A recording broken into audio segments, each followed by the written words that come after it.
So hello there, and welcome to the 10th Night of the Movies podcast, where I talk movies, TV, and all things I want for about half an hour to an hour once a week. And today I'm once again flying solo as I talk about my thoughts on Andor, which is the current Star Wars Disney Plus TV show out right now, and also give out some horror movie recommendations towards the end of this podcast as Halloween is fast approaching. But before I do all that, I should say, like I say at the start of every podcast I do, that if you're listening to this podcast on Spotify, hello there for podcast listeners, then you can also watch it visually on my YouTube channel at Night of the Movies on YouTube. And also, if you are watching YouTube, hello there to my viewers. But if you don't have the time to watch the full podcast on YouTube, then you can listen to it on Spotify at Night of the Movies on Spotify. Likewise, if you are listening on Spotify and you like the podcast, then please do feel free to subscribe and leave some feedback so I know what to improve on in the near distant future. And also, if you do like the podcast and you are watching on YouTube, please do comment down below and let me know your thoughts on the topics that I'm discussing, and also give me some ideas on topics to discuss in the future as well, because I'd love to have some ideas.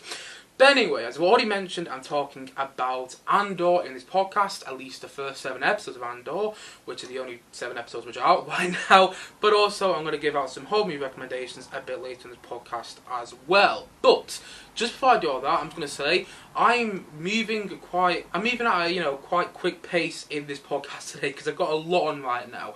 Honestly, I'm so busy, and I'm recording this on Wednesday and it's going to go out Sunday, and I haven't really put out a video on the YouTube channel all week just because I've just had so much on. You can tell how stressed I am because I'm not even thinking straight because I've got so much on my mind. So yeah, I don't know how much I'm going to upload over the next week because I've got quite a few assignments in. I've got quite a few assignments due, should I say, and I've got a lot of uni work to be getting on with. But hopefully I'll have some reviews up in the next week or so.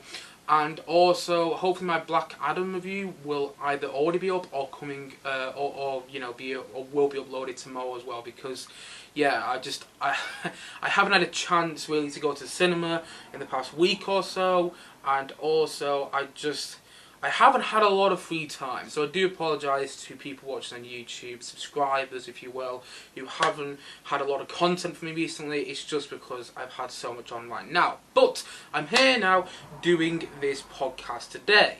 And first of all, let's talk about Andor, the Star Wars Disney Plus show, which is airing right now. It's airing weekly.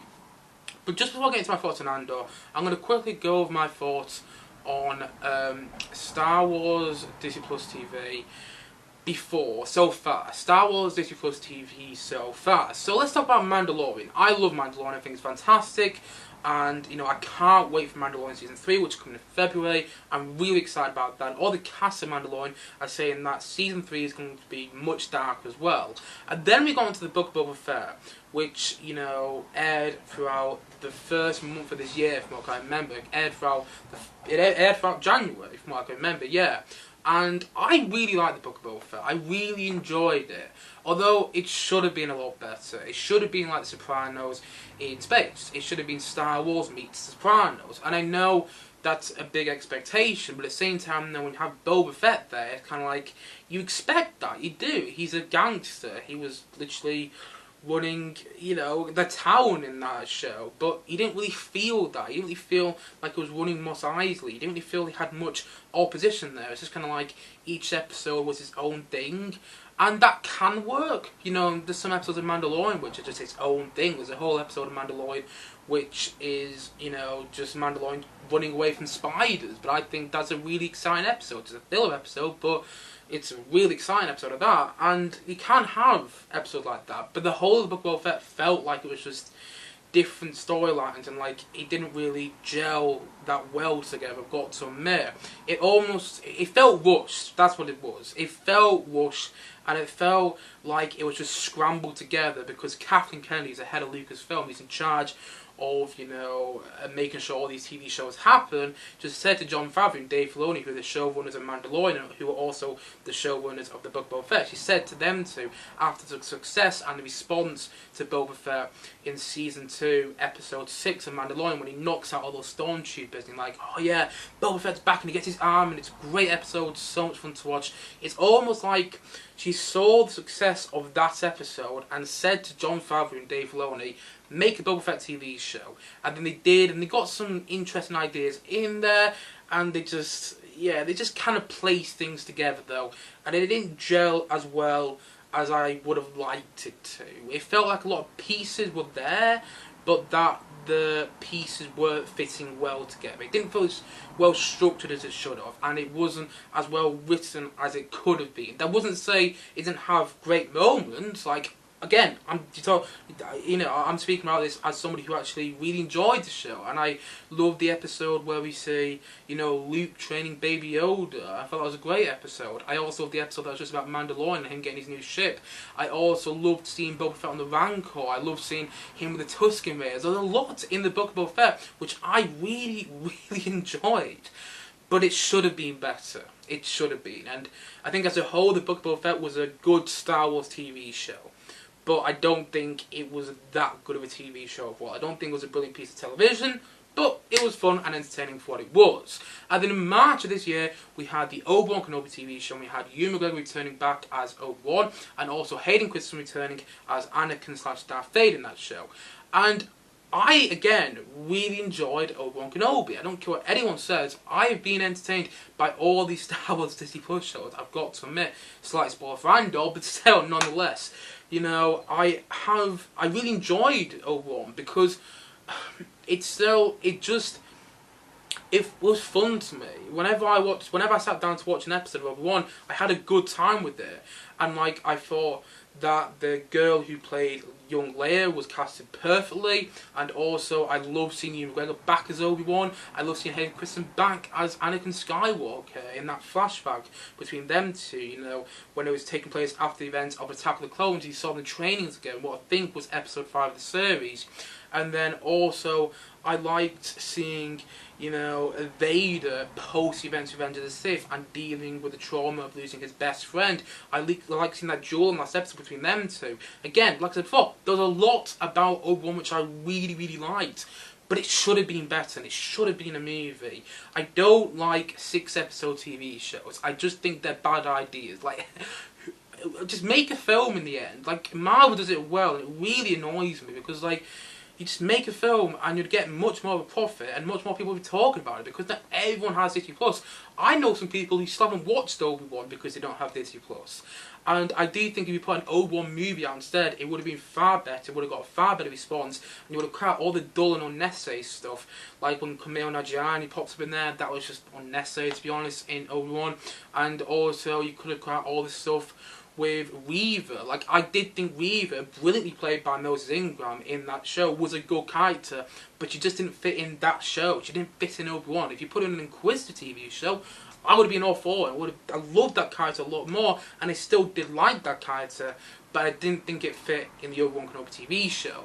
And I felt that if it was a film, you could have cut out a lot of that sort of stuff and just had a better product on your hands. And not to say that I didn't think Obi-Wan was bad, but it should have been better. Especially I've had to wait so long for something Obi-Wan related with Ewan McGregor returning, and it came and I liked it, and I'd probably say it was better than the Book of Boba Fett, but I still want to say it was a brilliant piece of television. It was a good piece of Star Wars television, and it was fun, but in the end, it left me a little bit disappointed. I still liked it, but I was disappointed by it, and you can have that. I can still be disappointed by a show, but still enjoy it. But now we get on to Andor. And by the way, I'm not talking about any of the animated Star Wars Disney Plus shows because I don't watch anything animated Star Wars. I haven't seen Clone Wars, I haven't seen Rebels, I haven't seen Bad Batch or whatever.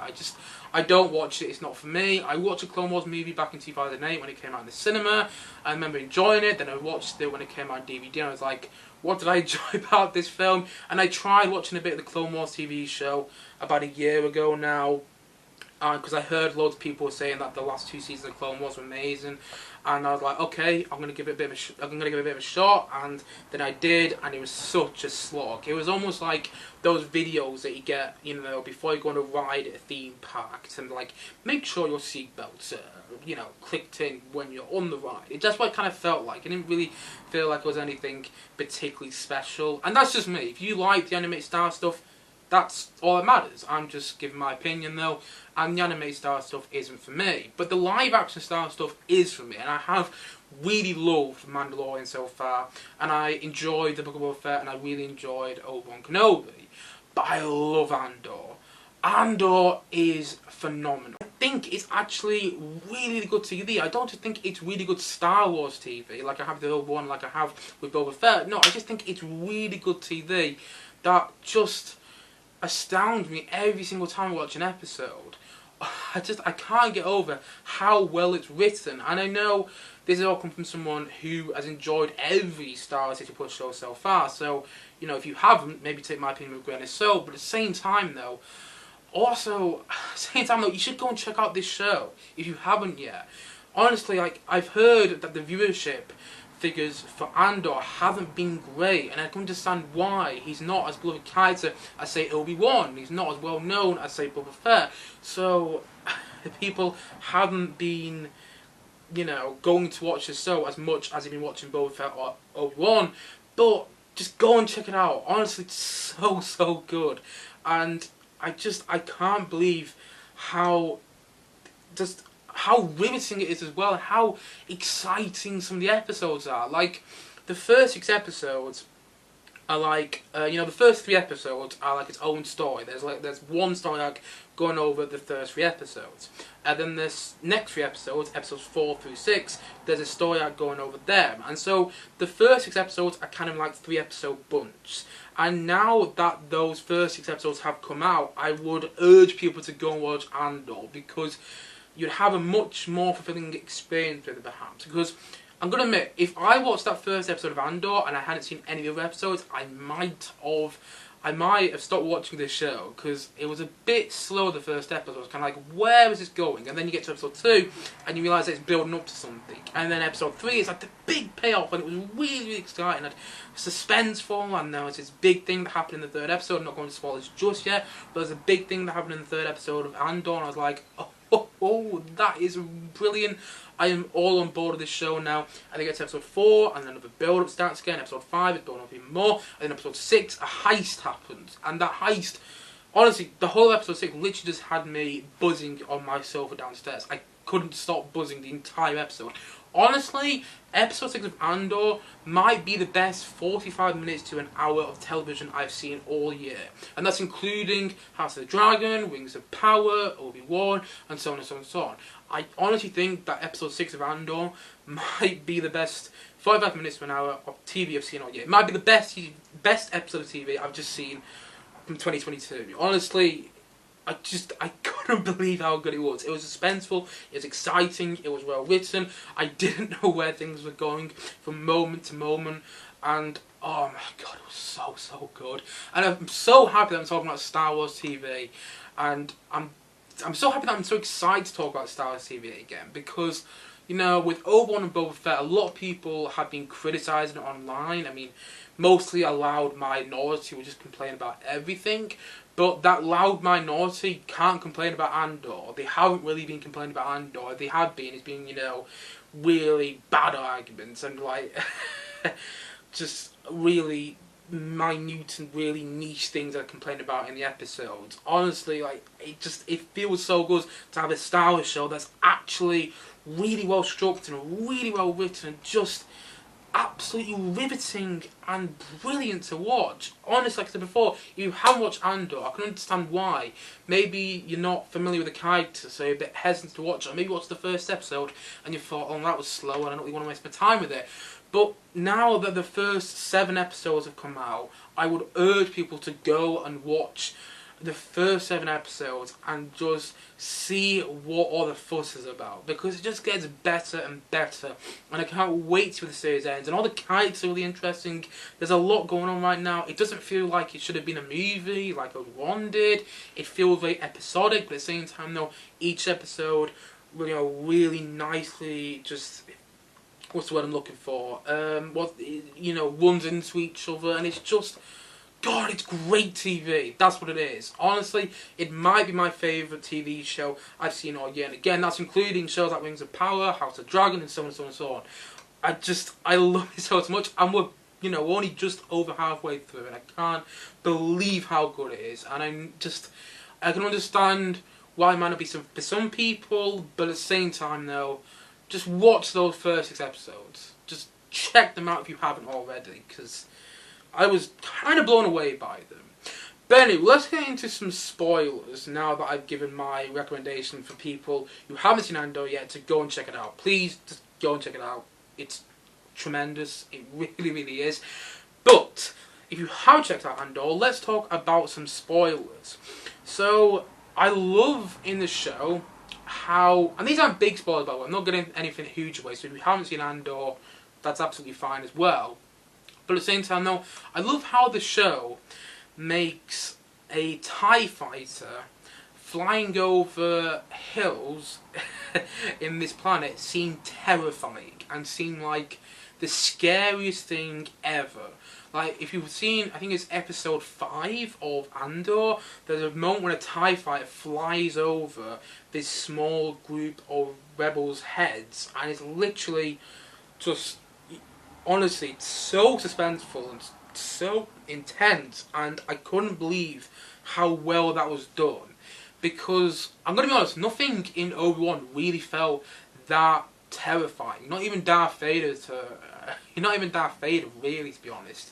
But a TIE fighter, I'm only talking one TIE fighter, feels just, honestly, so terrifying in Andor, and you feel how evil the Empire are as well. Honestly, like every single time you see a Star Destroyer, like, oh my god, I don't want to get on the wrong side of that. And every single time you see the rebels, or you see Andor, or you see one of the characters Andor knows comes face to face like an Imperial officer, or an Imperial droid, or just some stormtroopers, you feel like they're in actual danger. And you never really had that in any of the Star Wars Plus shows. Even Mandalorian, in my opinion, never really had that in that. But every single time Andor is in the same scene with a stormtrooper, like in episode 7, when he's on like the seaside and there's a stormtrooper chasing after someone else, but he's kind of there in the scene as well, you feel scared for Andor. And it's just, I can't believe how well they just made the Empire look evil. It's just, I love that about it. It's darker than Rogue One,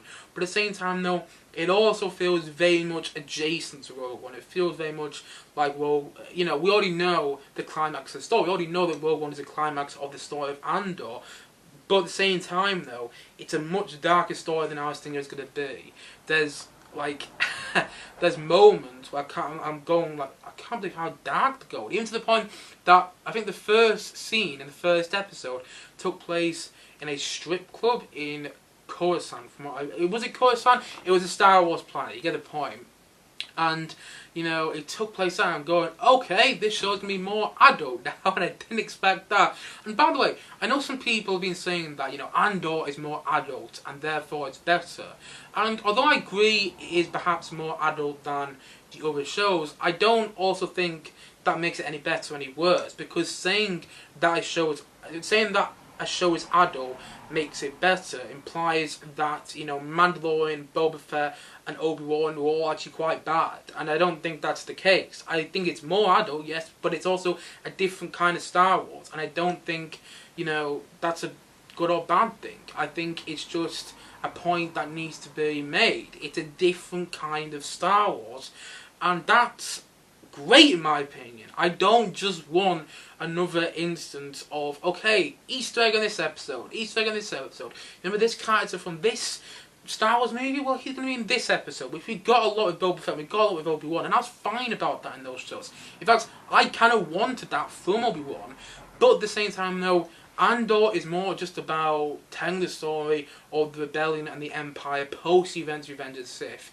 The telling at a time where the galaxy in Star Wars is in turmoil, it's being run by evil dictators, and you really feel that. It's a different kind of Star Wars, which is kind of a phrase I wish I mentioned earlier on, but still, nonetheless, it's a different kind of Star Wars, which is riveting and constantly has you on the edge of your seat. And I'm really looking forward to Mandalorian Season 3, because I know this is going to be fun and enjoyable. And I've got to admit, I probably still do enjoy Mandalorian over Andor. I probably enjoy it more, but simply because when I sit down to watch Mandalorian, it's like, okay, I know what I'm going to get. I know it's going to be fun. I know there's some characters that map up in there we've already seen in one of the past Star Wars movies, on a past Star Wars TV show, and I know that it's not going to be too taxing. Whilst when I sit down to watch Andor, it is a bit taxing, like House of the Dragon is. It is a bit like you have to really listen to everything. There's a lot of talking, and I'm not saying that's a bad thing, but it's just very different. Honestly, it took me a bit of time. It took me a bit of time to adjust to. Andor did after Obi-Wan. Like, Obi-Wan was very much that sort of show, like I just mentioned, like Mandalorian, where, you know, you sit down to watch each episode, it's kind of like, oh, you might see, you know, I don't know, Senate's Bail Organa pop in this episode, you might see Leia, you might see a young Luke. That's the sort of show which Obi-Wan is, and I'm absolutely fine about that. But Andor is a very different show. Andor is very much on the lines of House of the Dragon, or even Game of Thrones, where each episode is, you know, you have to concentrate. You can't miss a single detail. There's a lot of talking, and the talking and the dialogue is all really interesting, and it's riveting, which is a word I've mentioned about, you know, 10 times already in this podcast, but it is really, really good dialogue, but it's just not the same sort of TV that Mandalorian, Boba Fett and Obi-Wan is. And I'm fine about that, but I can also understand why that's not for some people. But I'm personally loving seeing all the inner workings of the Empire, the inner workings of the Rebellion, how the Rebellion kind of forms, because after the heist we've started to see them grow stronger, and also I love seeing just how all these different characters live in this tough age in, you know, in the Star Wars universe. I love seeing just, God, I love it. That's what I love. I love this show. I also love the music by Nicholas Britta, which is very different than Ludwig Göransson's scores for The Mandalorian, and obviously theme for the Book of Boba Fett, and it's also very different to, oh, I forgot what the name was now, she did the music for Loki as well, but the person who did the music for Obi-Wan, it's very different to the Obi-Wan scores, and the score, I think, really helped building the tension, especially in episode 2, when it's building up towards the end of the episode. I think get this drum, just to get this drum kick coming, it's great, and I love the characters. I love how I'm learning more about Andor. We literally see him as a kid in, I think, the first 3 episodes, and I love Fiona Shaw on the show as well, who, you know, many people know as Caroline from the Killing Eve series, and although I didn't love Killing Eve, I loved her in Killing Eve. Honestly, every single time she was on screen, I was like, that is the best character, and she's also great in this show. And I love Stellan Skarsgård. I love how we're learning more about him as the series goes on, and I love how there is still Easter eggs in the show, and there is still fan service, but it's kind of like in the background. So when you get to, like, you know, when you go to Coruscant with him and you see the shop where he works and he sells all that sort of stuff, that's where the Easter eggs is. That's where the fan service is. So you can just pick it in the background. It's not, you know, it's not sacrificing fan service for good storytelling, which I do think the Book of Boba Fett did a bit. Instead, it's taking you fan service, but you have to, like, look in the background to do it. And I really like that. It's just, I love all the villains as well. God, all the antagonists, and I think it's great. I really, really love Andor so far, and I think that the episodes keep getting better, like I've already mentioned, and I love how the first 3 episodes were like its own arc, and then the next 3 episodes were like its own arc as well, but like episode 6 had honestly just such an amazing payoff, and I loved episode 7 as well. Like, episode 7 was a bit of a bridge episode. It connected the gaps between episode 3 and 4, because like I said before, they were 2 different arcs. And, you know, episode 7, you saw all the characters in there. Mon Mothma was in there. That girl who'd been working with Andor, she was in there. And also, you had Andor's ex-girlfriend pop back up in there. You had Stellan Skarsgård in the episode. You had the villain who was fired from his job in the Empire in the episode. You had that woman who was an Imperial officer. She was in there. You had all these different characters in episode 7, but it still felt cohesive. It still felt coherent. It didn't feel rushed, and the characters were balanced really, really well. And I also love the fact that we got to see a new world in Andor episode 7. Like, one of the biggest complaints with Star Wars since Disney have brought it is that they've been making, you know, all the Star Wars worlds, all the worlds, they've been making the Star Wars universe feel very small. But I feel Andor is expanding on that. But that's not a criticism I agree with. But nevertheless, I love that Andor is expanding the universe. We're seeing different sides of places we've already seen. We're seeing like a different side of Coruscant, because obviously we saw Coruscant and the Senate in the Star Wars prequels, and I loved seeing it again here. Like my inner child went, "Oh, that's the Senate." Well, I have memories of watching the Senate back when I was a young kid, watching the Phantom Menace continuously. Because honestly, growing up, the Phantom Menace like my favourite film, that Revenge of the Sith. But still, nonetheless, I love how we see a different side of it, though. It's like, what's it, the Imperial Senate now. And we see the inner workings of the Empire in Coruscant. And also, I love that we get to see that new planet in Episode 7. What's it called? Like, Neymar? It's something like that. It's like, when you see Andor on the seaside, and you see that Imperial robot coming up, and you think it's going to be K2SO, you know, Andor's droid from Rogue One, but then it turns out it's not. It just turns out it's an Imperial... it's an Imperial droid, yeah, I think it's an Imperial droid, and I love how it's kind of like a tease, because at first you think it is going to be K2SO, then it turns out it's not, and I thought it was really clever storytelling, and I just... yeah. I also love how we see more of Mon Mothma as well. Like, Mon Mothma is a side character who's just in the background, really, when you think about it.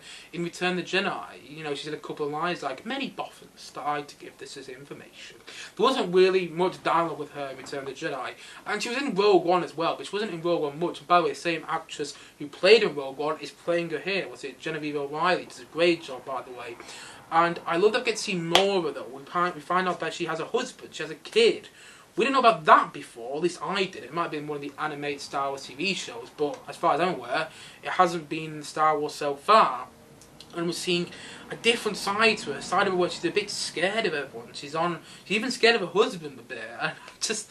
And I love how we're getting I love the character building and the world building, and how the show is structured and how it's layered, and how it's not just fan service. It's not just characters popping up again. It's something very different than Obi-Wan and Boba Fett and Mandalorian. Shows I've enjoyed to varying degrees, but still, nonetheless, shows I've enjoyed. But Andor, I think, is objectively the best show of them all. I don't think subjectively it's my favourite show. My favourite show is still probably Mandalorian, because it's just a bit more fun to watch. Like Mandalorian, whenever I sat down to watch an episode of Mandalorian, I'd be kind of like, I don't have to concentrate too hard. I can have a lot of fun here. And I used to watch like very early in the morning, and I'd be like, sometimes, you know, you don't want to sit down and watch a show, watch an episode of a show where a lot of characters is talking for an hour. Sometimes you just want to have a fun time with a TV show. I'm not saying Andor isn't fun, but at the same time though, it's a very different than Mandalorian. So I do still think that Mandalorian is better,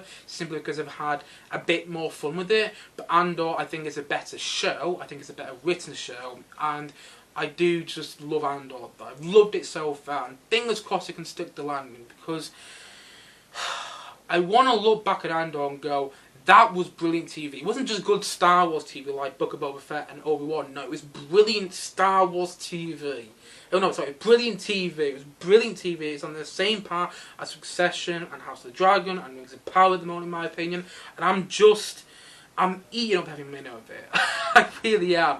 And I love how, by the way, as well, you know, it refrained from showing stormtroopers until episode 6. We didn't actually see any stormtroopers in the show until episode 6 of Andor. And when we did, it was seeing the TIE fight pilots get into the TIE fights and get all their systems and everything like that. And just that was like a mini payoff, but it was so exciting. And when you first saw Stormtroopers, it was like, oh god, Andor and his team were in trouble. God, I love that as well. But I can't wait to see where it goes. I genuinely am so excited to see more from Andor. And it's a different kind of Star Wars. And it's a different kind of Star Wars I'm loving. And I know some people, by the way, I know that the main criticism of the show so far has been that it's boring. I hate using that word, but I have used it in my reviews myself, so, you know, I can't... It's a bit of popcorn to get a black there, but still, nonetheless, you know, I know some people have said that Andor is boring, and that it's tedious, and that it's too slow for people to get into. I will argue back that Star Wars fans still don't know what they want there.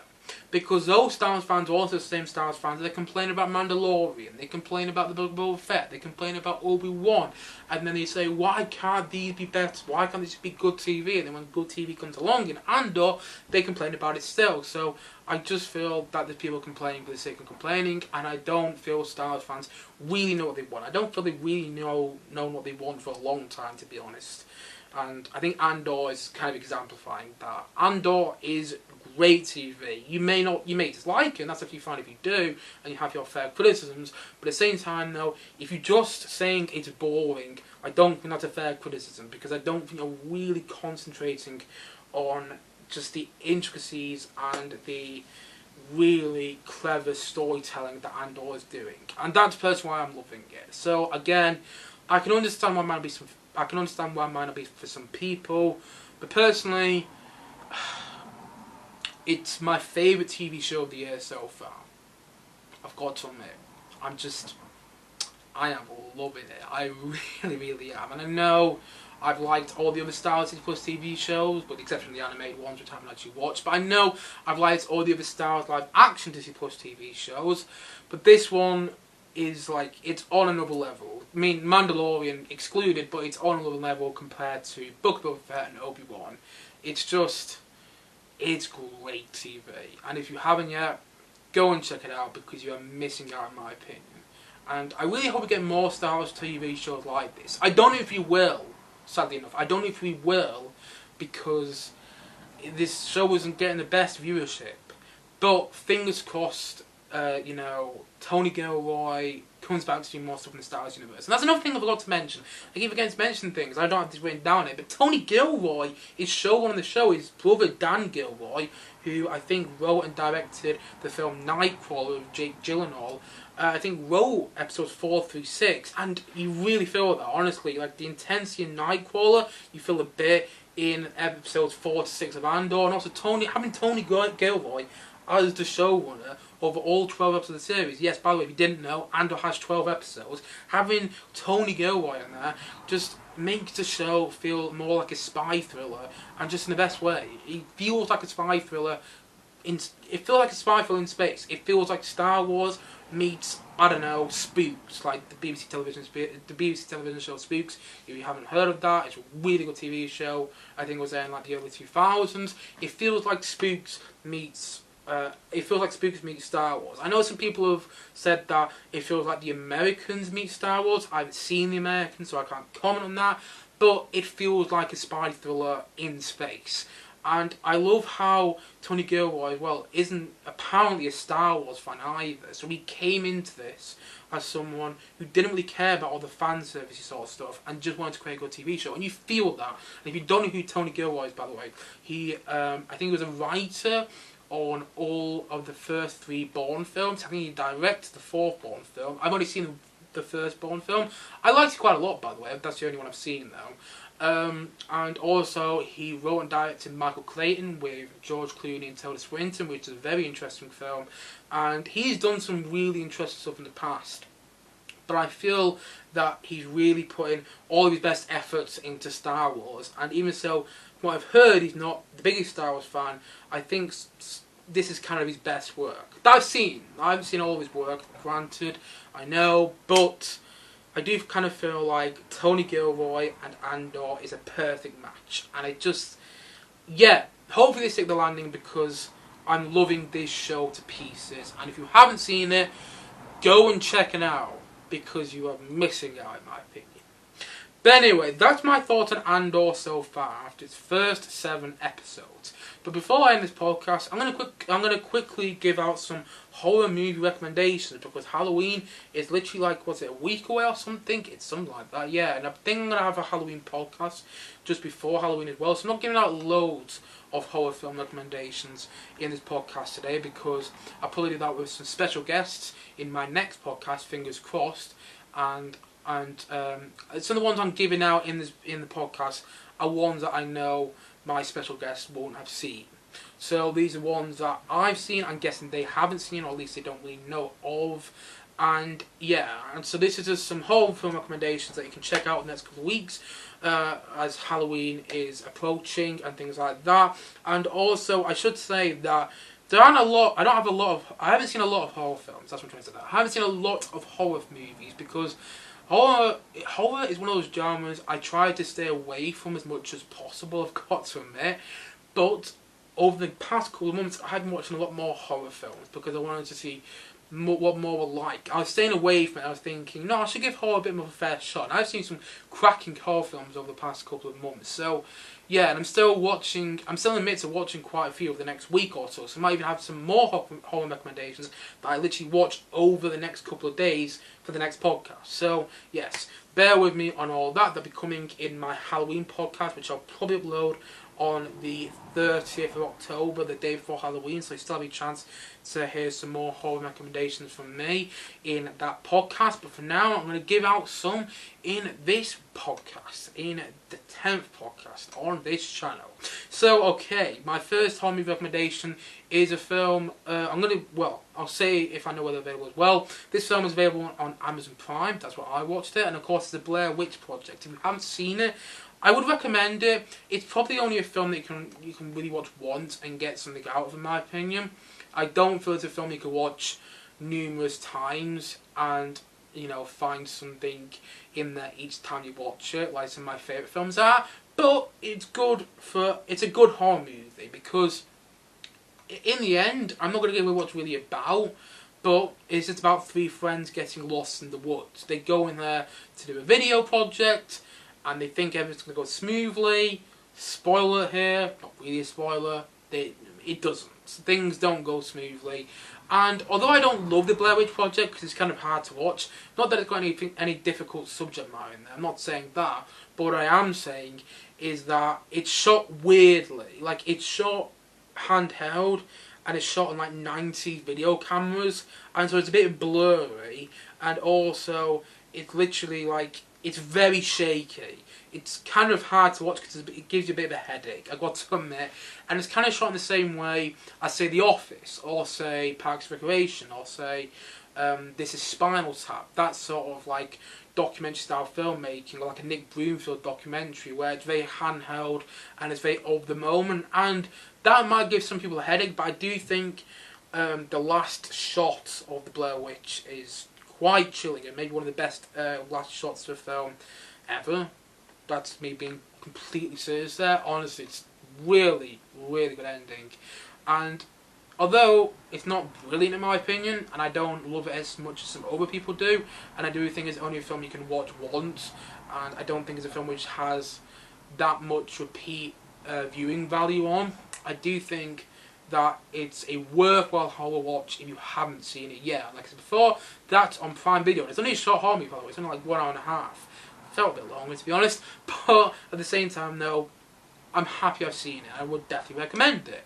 My other film recommendation is The Fly. Well, another film recommendation is David Cronenberg's The Fly, which isn't like your sort of, you know, jump scare horror. It's more just, when you're watching it, it's more like, ugh, that sort of horror. If I can, it's more squeamish horror, that's what I'm trying to say. It's more like when you watch it and you realise what's happening, it's like you get, the story itself is very clever, and it's basically about somebody who becomes a fly. I mean, there's a lot more to it than that, and if you've seen the film, you know what I mean, but it's basically about someone becoming a fly, and then as the film goes on, though, it gets more and more chilling and more harrowing, and when you get to the end, you're kind of like, oh my god, I don't know what I'm watching, but it's terrifying, but at the same time, I can't keep my eyes away from it, like the best horror movies. That's like, you know, that's why you get in the best horror movies, where you just can't keep your eyes away from the monstrosity that's coming off the screen, but in the way the filmmaker intends, you know what I mean? So, yeah, I think The Fly is great. It's coming on Disney+, and it's got a great Jeff Goldblum performance as well. Yeah, I just love the fact that he's the main character, and not to go into much detail, but he's the one who becomes the Fly, and, yeah, I love The Fly. It was not what I expected, but it was a film that I'm not forgetting anytime soon, and I'd definitely recommend it. Another recommendation is Matt Reeves' Cloverfield. Matt Reeves, who recently directed The Batman, my second favourite film of 2022, also directed Cloverfield in, I think, 2010. A film with handheld camera again, shot It is similar way to Blair Witch, but I think it's a bit more clear. I don't think it'd give you a headache as much. And Cloverfield's a really interesting movie because from what I remember, you don't really see the monster. It's just more about you do see something, and you also see monsters as well. But it's more about what you can't see is the scariest, and what you can't see is more scary than what you can see. That sort of idea, and I think Cloverfield is a really clever movie. Again, Matt Reeves doesn't really miss a beat. He also started to the latest two Planet of the Apes films, Dawn for Planet of the Apes and War for Planet of the Apes. Both movies I thought were fantastic. And Dawn for the Planet of the Apes, from what I remember, had some horror sequences in there. So did War as well. So Matt Reeves is someone who has experience in the horror genre, and you can kind of see that in the Batman as well. And I think Cloverfield is a good example of that, and I definitely recommend it. Don't know if it's on any streaming service. I know it was on Netflix at some point. It may well still be there. I remember watching on DVD though. And some other horror recommendations, Get Out and Us, both Jordan Peele. Jordan Peele just recently directed Nope, which I liked. I didn't get around to watching again, by the way, but I kind of wish I did, because I liked Nope, but I didn't love it. But I got a feeling my second viewing I would have loved it, but I just didn't find the time to go watch it again. But Get Out is a great horror movie with a twist, left, right, centre, and we'll keep guessing to the very end. Us is not for everyone. It's a bit light in its story, but for me, it was a great time, and it was also very violent as well. It was more violent than I thought it was going to be. There's a lot more gore, and if you're looking for a violent horror movie to watch at Halloween, I'd recommend Us. Some other horror recommendations, Nightmare on Elm Street, much to no one's surprise. Nightmare on Elm Street is where you got Freddy Krueger with the knives in his hands, and also Attack of the Block, which is quite a recent horror movie actually, from Joe Cornish, who later went to go on to direct The Kid Who Will Be King, which I didn't love, to be honest, but I did love Attack of the Block. I think John Boyega's first film he was in, I think it was the first film that John Boyega, who went on to go and play Finn in the Star Wars sequels. It was the first movie he was in. Jodie Whittaker's in that as well, a very young Jodie Whittaker, and it's really fun, Attack of the Block. If you wanted to watch a fun horror movie that, you know, is quite recent, I think it came out in 2011 or 2012, and they're making a sequel to it, I think, as well. If you want to watch a fun horror movie, Attack of the Block is a rip-roaring good time. And also, going on to other, like, fun horror films that perhaps aren't too gory, but but are very entertaining, I definitely recommend Gremlins 1 and 2. Gremlins 2, the new batch. Like, the Gremlin movies are just, they're great. They're not that scary, though they have some scary sequences in them. I think Gremlins 2, the new batch, does have some scary sequences in them. It does have some scary sequences in that movie, but I feel Gremlins is more just like, I just feel it's really entertaining and unlike anything I've ever seen. Like, I always remember the scene of the first Gremlins when they're all sat in the movie theatre and they're watching Snow White and they're watching the Seven Dwarfs sing, you know, ho ho, ho, we're off to work with girl. And I just like, it's just great, that first Gremlins movie. I love it. And then Gremlins 2, the new batch, which is kind of like a parody of the first Gremlins, but still just deliriously entertaining, is also a great watch. Yeah, Gremlins 2, the new batch, I think is actually really underrated. I think it's one of the better sequels ever made, to be honest, as well. So yeah, go and check out the first two Gremlins movies. I mean, the first two, there's only been two Gremlins films. Go and check out Gremlins 1 and 2 if you haven't already. That's a big recommendation from me. Another recommendation from Tim Burton is Beetlejuice, which stars Michael Keaton, and apparently a sequel being made to that as well. Yeah, it stars Michael Keaton as Beetlejuice. Don't say his name 3 times, you see in the film, you know what I mean there. Also, Winona Ryder, who many people know as Mike's, or is it Mike's? No, sorry, not Mike's, oh, what's his name? The mom from Stranger Things, who has a relationship with Hopper. Winona Ryder's in that as well. And also, Alec Baldwin is in that, a young Alec Baldwin with a young Kim Basinger, from what I remember, or was that another film? But anyway, yes, Beetlejuice is, again, really fun. And also another Tim Burton horror movie, which isn't as fun as Beetlejuice, but it's actually quite scary in some moments, at least scared me when I was younger, it was Sleepy Hollow. Sleepy Hollow is all about a headless killer who goes around killing people in this, what I can remember, 16th century town. It might be 17th century, but you get the point. It's got a lot of great actors in there. Johnny Depp's in there, no surprise, it's a Tim Burton movie. Oh, who are the other actors? I just said it's got a lot of great actors in there. I can't remember any of the others. But still, yeah, Sleepy Hollow is a great film. It's perhaps not as scary, as you may think it is, because like I watched it when I was a kid. When I saw it for the first time when I was a kid, and it terrified me then. I don't think I'd find it that scary now. I think I watched it again a couple of years back. I didn't find it scary, but I still find it really entertaining. And there's like one sequence involving a huge... It's not a chainsaw, but I keep thinking it is. No, it's a huge axe, and it's trying to kill this family. And that sequence really got to me. And yeah, it's again a fun horror movie. Not one that's particularly brilliant, and not one of the best horror movies ever made. But yeah, it's good, and it's Tim Burton as well. And I feel it's got a great pace for that film. And yeah, it's good for what it is. And some other horror recommendations, I'd also say I'd also say the Evil Dead films, Evil Dead 1, Evil Dead 2, which is arguably better than the first film, and also Evil Dead Army of Darkness, which is the third Evil Dead movie. And actually in some places it's called Bruce Campbell vs. Army of Darkness, because they couldn't actually get the rights to the Evil Dead name for the third film. So yes, the 3 Evil Dead films we haven't. Again, really, really good slash horror movies.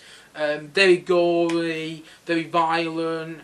The first one was very low budget as well, but there's some very memorable moments in all 3 of those films, especially the second one, Bruce Campbell going groove it.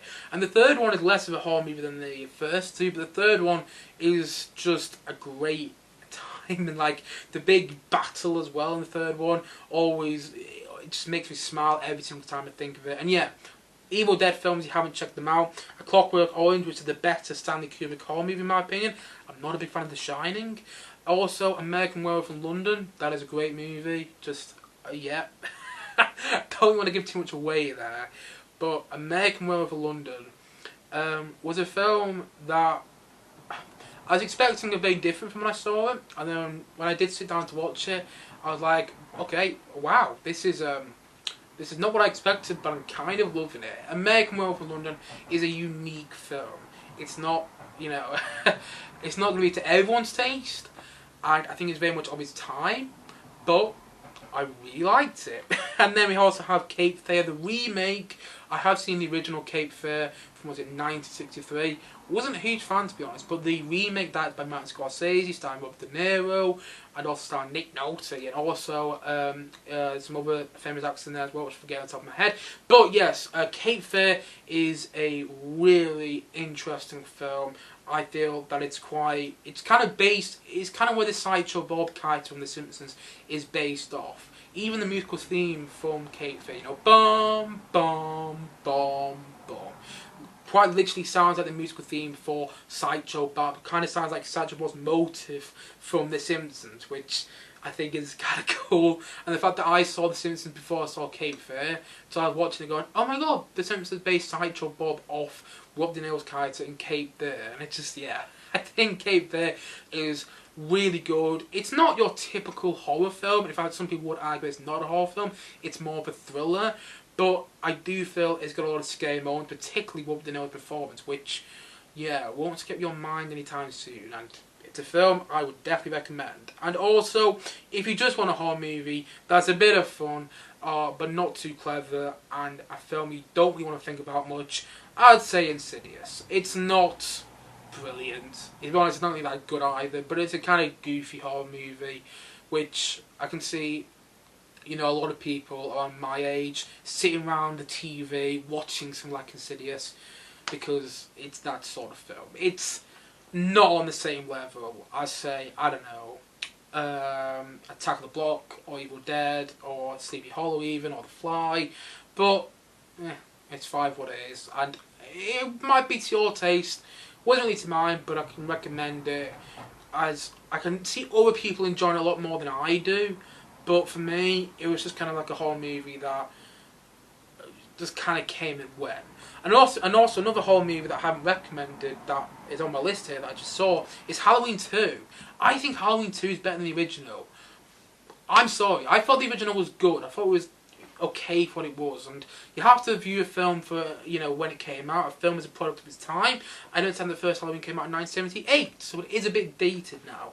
But that first Halloween, I was watching it going, okay, I'm enjoying this, but I don't find any of that scary. It's just, I can see why it's well made. I can see why John Carpenter made a career out of horror movies after.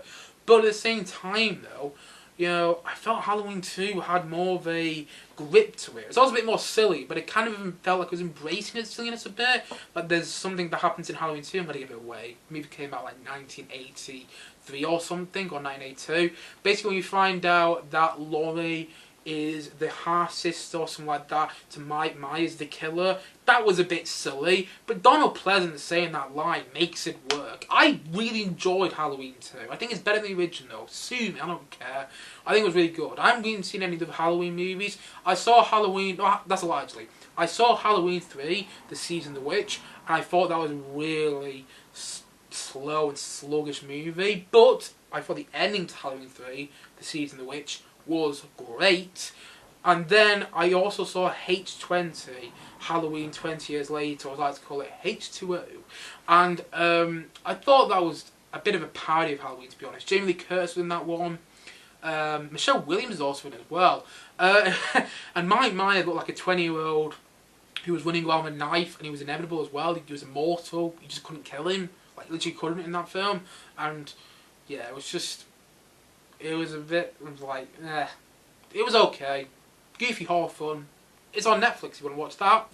H20, that is on Netflix. And that is Halloween 20 years later. But personally, I think Halloween 2 is better. But Halloween 2 is no longer on Netflix. I watched it, I think the day it left Netflix. The day before it left Netflix. Look, the day before it left Netflix. But, yeah, I personally think Halloween 2 is better than Halloween. Hot take of the year. But anyway, my favourite horror films that I don't know on streaming services, I think one of them is actually, but my favourite horror movies are The Silence of the Lambs and John Carpenter's The Thing from 1982, I think it is.